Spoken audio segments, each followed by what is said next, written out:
Hi everybody, Pastor Rachel here. Welcome back to my channel where we spend intentional moments each day investing in ourselves, investing in one another, and investing in God through prayer and devotion and reflection.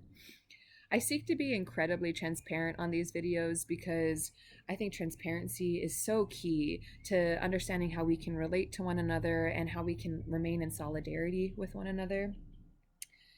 And in doing so, I have to be upfront that today I am finally feeling the physical burden of stress. It's right in my shoulders back here. Oh, it is very tight and it is very painful, and I can feel it in my jaw. When I am stressed, I clench my jaw shut, and I definitely know I can do that when I'm sleeping unintentionally, but my subconscious is very powerful and it knows that I am stressed. And so I am not only feeling the emotional weight, but the physical burden of holding stress in my body. Stress is such a powerful emotion and has really horrible negative effects if we let it linger too long inside of ourselves. And I am a firm believer that feelings are very valid.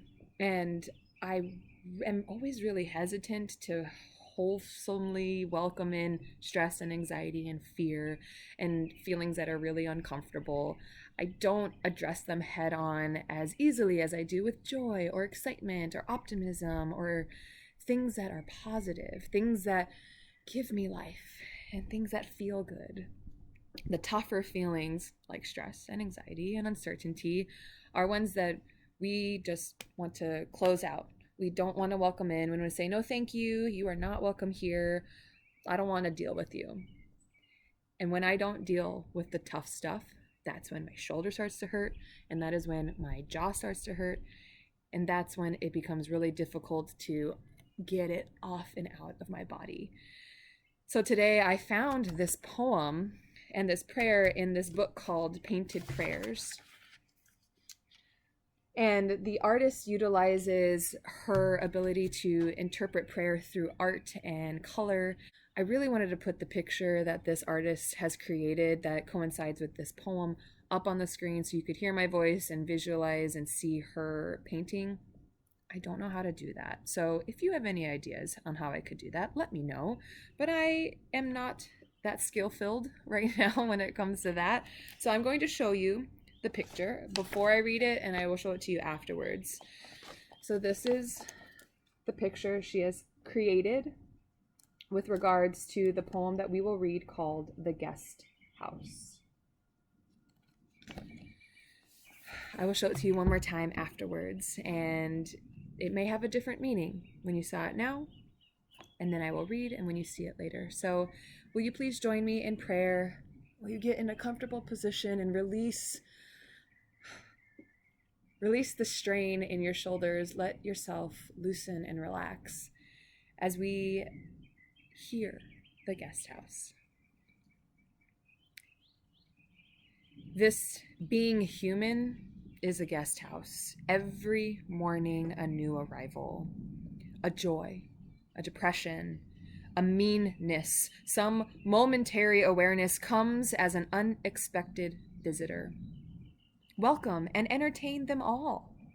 Even if they are a crowd of sorrows who violently sweep your house empty of its furniture, still treat each guest honorably.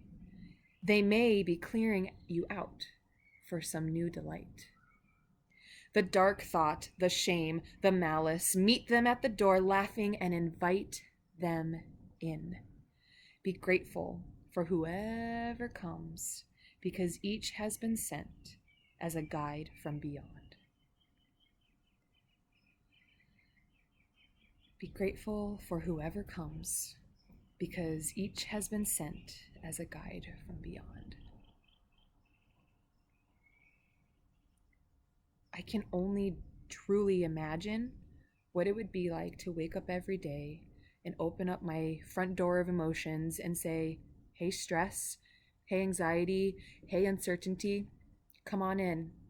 You're a guest here. Let us break bread and share a meal and have a conversation. Let's get to know one another better so that I don't simply hold on to you, but I welcome you in and I let you leave. I welcome you in, and I acknowledge that you exist, and I acknowledge that it's a real feeling. But this is not your permanent dwelling place. For there are so many feelings that Christ teaches us to hold true in our hearts: light and love, peace and hopefulness. These things become so blurry when we allow all of these other big feelings, stress, anxiety, and uncertainty, to reside in our hearts too long. They are welcome because they do teach us something. They are a guide from beyond. They are an unexpected visitor that we have to say hello to and break bread with, and then have them carry on their way. I want us all to think about how we interact and engage with the feelings, which are very valid and which very much exist. But how do we engage with them so that they don't become a heavy burden? So let us be grateful for whoever comes to our door. Invite them in, have a conversation, break bread with them, and say, thank you for coming, for you have taught me something, and I am going to learn and grow from this. I hope we all begin to do that in our own way and on our own journey. And so may we leave this place knowing that our feelings are valid, knowing that you as a human are valid and you as a human are loved. So may we go with the peace of God this day and every day. I will see all of you tomorrow. I hope you have a blessed night. Be well, my friends. Blessings.